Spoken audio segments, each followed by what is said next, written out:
The Penobscot River. It's the largest river in the state of Maine and the second largest in the northeastern United States. The watershed drains an area totaling 8,570 square miles. Once upon a time, water flowed freely for more than 100 miles from the deep northwoods of Maine all the way to the sea. The Penobscot River is a valuable ecosystem. To the Penobscot Nation, the value of the river is immeasurable, as they've been living in this area for at least 10,000 years. They have hunted here, fished here, and lived with the river as their relative for time immemorial.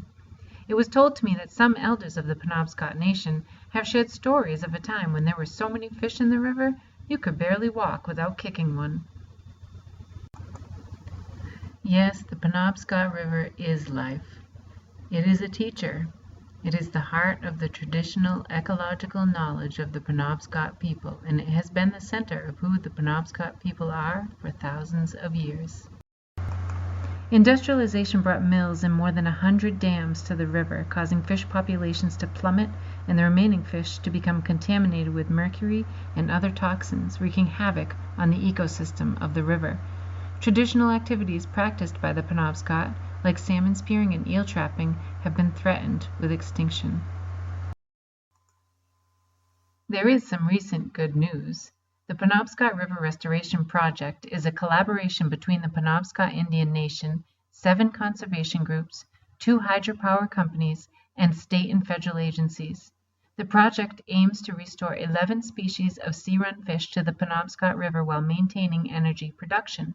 Social, cultural, and economic traditions have hope for revival. In the past few years, 2 big dams have already been removed and a fish bypass was built around a third. Unfortunately, not all recent news about the river is good, especially for the Penobscot Nation. They recently suffered a major disappointment in a lawsuit regarding rights to the river. Sovereignty is a tricky thing, and it turns out it doesn't exactly apply on the river. The river, says a judge, isn't part of their reservation. According to the court decision, the statutes that cover most other tribes around the nation use the phrase land and natural resources, while the Maine Indian Claims Settlement Act of 1980 speaks only of lands. And so the Penobscot Nation were dealt this blow. But they stand strong. In Boston, actually, in a court of appeals. Stay tuned.